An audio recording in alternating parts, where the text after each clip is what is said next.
So you don't really care about my academic credentials. First job I had, a professional job, was here in Calgary. I've been a mortgage broker, an agent 915 in the province of British Columbia. I wrote all of the mathematics in the salesperson's, agents, and mortgage brokers course for the province of Alberta. So I can absolutely drive you nuts with mortgage calculations. So I've worked in the industry, wrote a lot of educational material for industry, and enjoy a long, long association with the industry since 1968, which for many of you was about the same time as fire was invented. So thank you for your attendance today. Yes, I talk way too much, but I find myself a fascinating person. So if you feel the need to leave before I finish, it's okay. I've raised children and grandchildren, and I'm actually used to people leaving while I'm talking.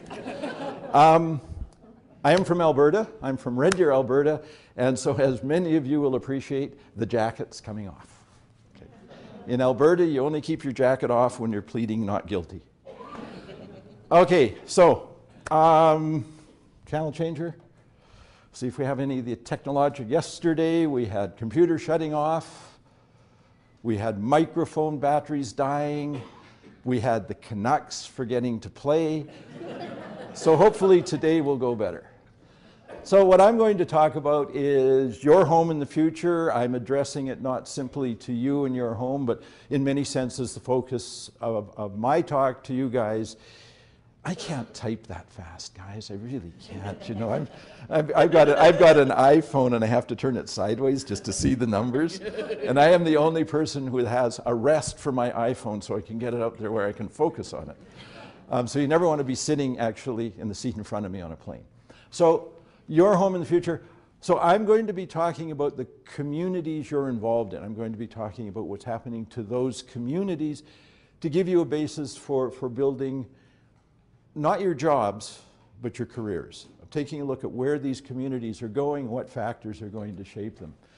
What I've been asked to do is to give you not a lecture, but a narrative and an explanation, and to present information and issues to be pondered. The issue here is we are all searching for the answer. When I grew up in Alberta, the answer was rye and 7. Okay?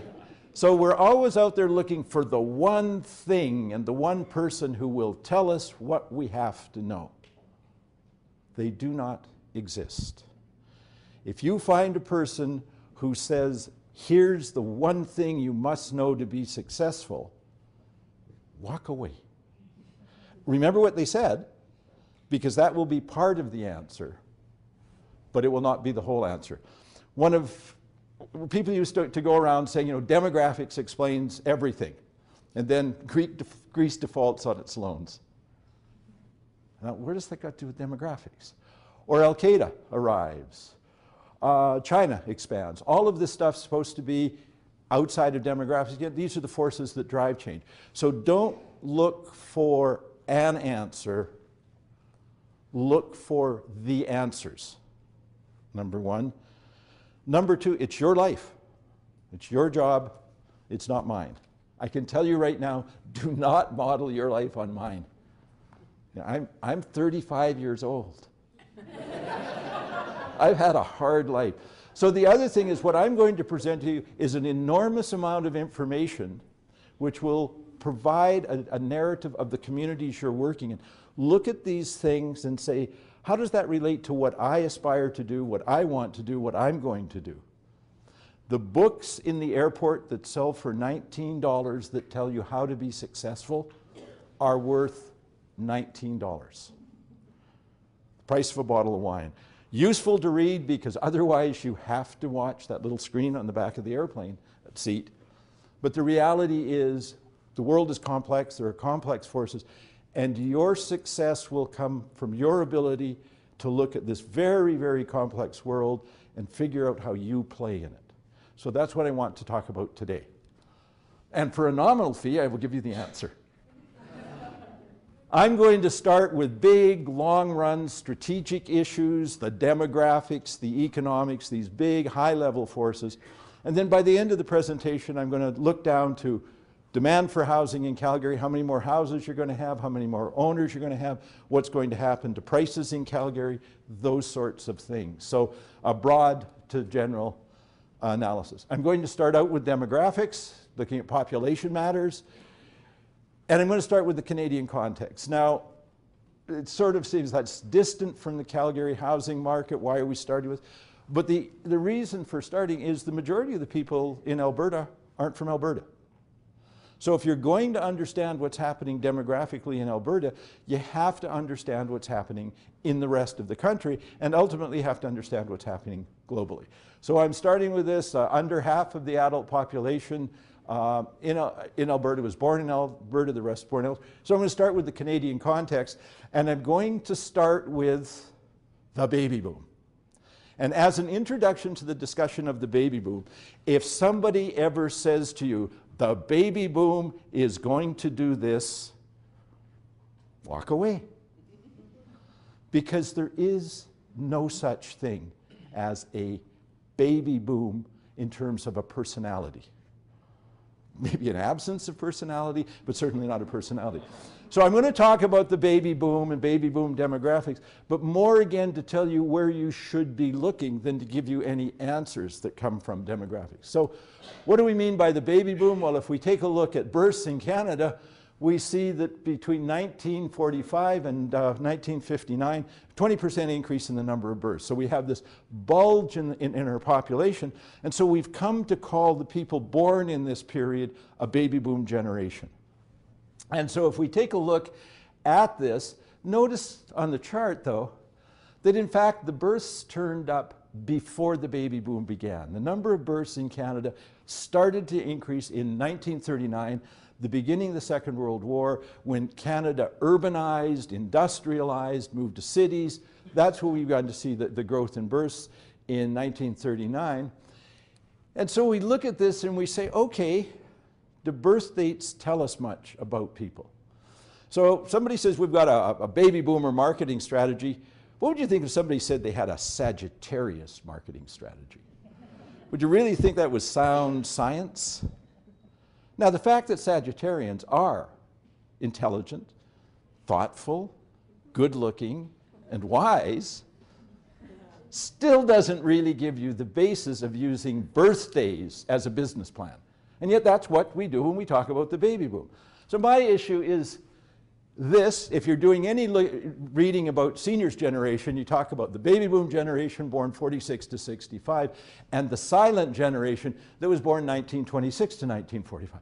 And so these people born before 1944 have become called the silent generation. So think of your image of this generation of these quiet, meek people kind of walking around, never raising. Mick Jagger, part of the silent generation? Give me a break.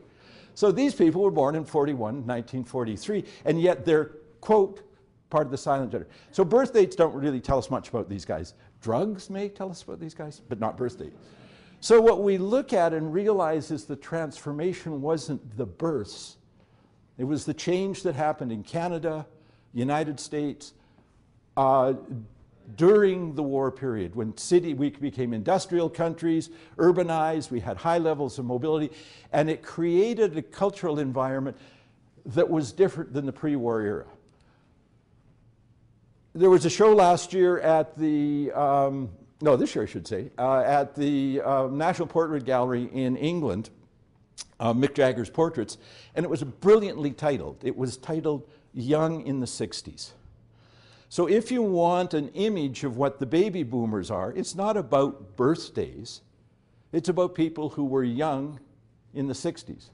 My brother, who was born a year before me, was never young. Okay, so he's not a baby boomer because he wasn't young in the 60s.